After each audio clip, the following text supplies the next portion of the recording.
ಪ್ರಿಯ ವೀಕ್ಷಕರೇ, ಕಲಿ ಮತ್ತು ಕಲ್ಕಿ ಯೂಟ್ಯೂಬ್ ಚಾನಲ್ ವತಿಯಿಂದ ಸ್ವಾಗತ ಸುಸ್ವಾಗತ.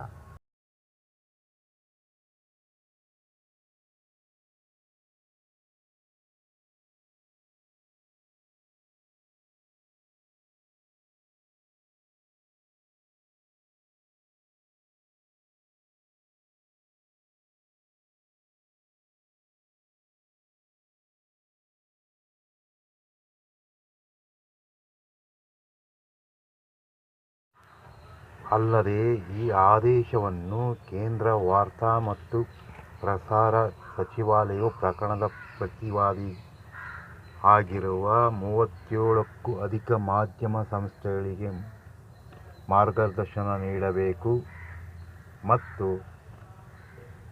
ಕೋರ್ಟ್ ಆದೇಶ ನಿಯಮಗಳಿಗೆ ವಿರುದ್ಧವಾಗಿ ನಡೆದುಕೊಳ್ಳುವ ಮಾಧ್ಯಮ ಸಂಸ್ಥೆಗಳ ವಿರುದ್ಧ ಕಾನೂನು ಪ್ರಕಾರ ಕ್ರಮ ಕೈಗೊಳ್ಳಬೇಕು ಎಂದು ಆದೇಶದಲ್ಲಿ ವಿವರಣೆ ನೀಡಲಾಗಿದೆ. ದರ್ಶನ್ ಪರ ವಾದಿಸಿದ ವಕೀಲ ಪ್ರಭುಲಿಂಗ ಕೆ. ನಾವಡಗಿ ಈಗಾಗಲೇ ದರ್ಶನ್ ಅವರ ಪತ್ನಿ ಮಾಧ್ಯಮಗಳ ವಿರುದ್ಧ ಸಿವಿಲ್ ದಾವೆ ಹೂಡಿ ಪ್ರತಿಬಂಧಕ ಆದೇಶ ಪಡೆದಿದ್ದಾರೆ. ಆದರೆ ಮಾಧ್ಯಮಗಳು ದಿನದ 24 ಗಂಟೆಗಳಲ್ಲಿ ಕನಿಷ್ಠ 8 ಗಂಟೆಗಳನ್ನು ದರ್ಶನ್ಗೆ ಮೀಸಲಿಟ್ಟಿದ್ದಾರೆ. ಆದ್ದರಿಂದ ಇದು ದರ್ಶನ್ನ ಮೂಲ ಹಕ್ಕಿಗೆ ಧಕ್ಕೆ ಉಂಟು ಮಾಡಿದೆ. ಆದ್ದರಿಂದ ನಿರ್ಬಂಧ ಹೇರಬೇಕು ಎಂದು ಮನವಿ ಸಲ್ಲಿಸಿದ್ದರು. ಈ ಮನವಿಗೆ ಘನ ಹೈಕೋರ್ಟ್ ನ್ಯಾಯಾಲಯ ಈ ಮನವಿಯನ್ನು ಪುರಸ್ಕರಿಸಿ ಮಾಧ್ಯಮಗಳಿಗೆ ನಿರ್ಬಂಧಕ ತಡೆಯನ್ನು ನೀಡಲಾಗಿದೆ.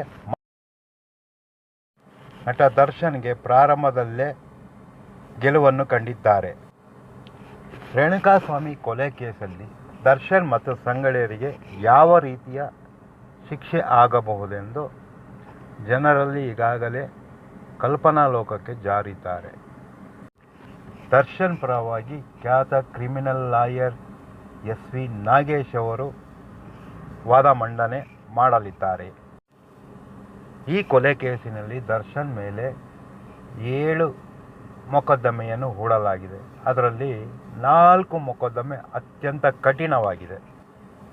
ಒಂದು 301 ಕೊಲೆ ಪ್ರಕರಣ, 34 ಪ್ರಕರಣ ಮತ್ತು 201 ಪ್ರಕರಣ ಇತ್ಯಾದಿ ಪ್ರಕರಣಗಳನ್ನು ದಾಖಲು ಮಾಡಿದ್ದಾರೆ ಪೊಲೀಸರು.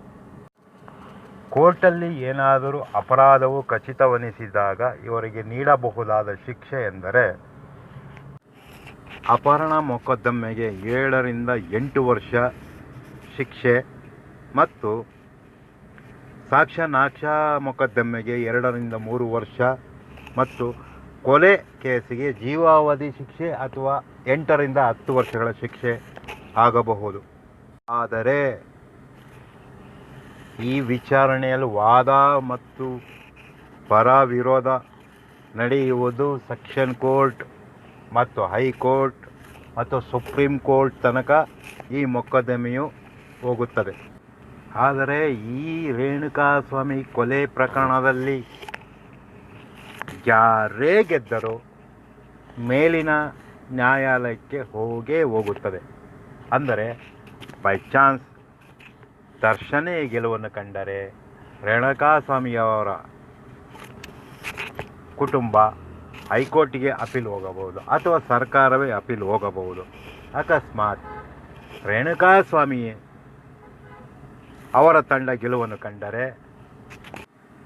ದರ್ಶನ್ ಅವರು ಸುಪ್ರೀಂ ಕೋರ್ಟ್ಗೆ ಅಪೀಲ್ ಹೋಗಬಹುದು. ಇನ್ನೊಂದು 6 ತಿಂಗಳವರೆಗೆ ದರ್ಶನ್ ಅವರಿಗೆ ಖಚಿತವಾಗಿ ಬೇಲು ಸಿಗುವ ಸಂಭವ ಬಹಳ ಅತಿ ಕಡಿಮೆ. ಆದ್ದರಿಂದ ಈ ವಿಳಂಬವನ್ನು ತಪ್ಪಿಸಲು ಸರ್ಕಾರವೇ ತ್ವರಿತ ಕೋರ್ಟ್ ಒಂದು ನಿರ್ಮಿಸಿ ಅತಿ ಶೀಘ್ರದಲ್ಲೇ ತೀರ್ಪು ಬರುವಂತೆ ಮಾಡಬೇಕು.